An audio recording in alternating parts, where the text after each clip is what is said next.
Msanii chipukizi wa muziki nchini Nigeria, Ifunanya Nwangene maarufu kama Nanya amefariki dunia baada ya kung'atwa na nyoka aina ya cobra katika makazi yake jijini Abuja. Tukio hilo lilitokea mwishoni mwa Januari 2026.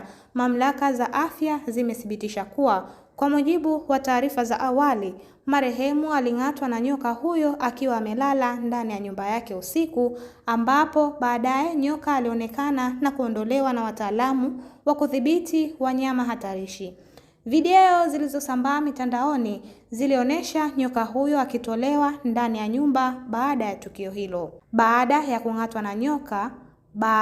ya kung'atwa, Nwangene alikimbizwa hospitalini kwa ajili ya matibabu ya dharura. Hata hivyo, iliripotiwa kuwa kulikuwa na changamoto ya upatikanaji wa dawa ya kuzuia sumu ya nyoka antivenom katika baadhi ya vituo vya afya, hali iliyozua hofu kuhusu mfumo wa huduma za dharura nchini humo.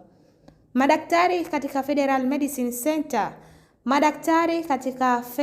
Medical Center Abuja walithibitisha kuwa msanii huyo alifariki dunia kutokana na athari kali za sumu ya nyoka. Licha ya juhudi za kitabibu, kifo chake kiliwachanganya mashabiki na wadau wa sanaa nchini Nigeria na nje ya nchi. Ifunanya Nwangene alikuwa maarufu baada ya kushiriki mashindano ya The Voice Nigeria mwaka 2021 na alikuwa anaendelea kujijenga katika tasnia ya muziki, huku kifo chake kikizua mjadala mpana kuhusu usalama wa makazi na umuhimu wa kuboresha upatikanaji wa huduma za dharura na dawa muhimu za kuokoa maisha nchini Nigeria.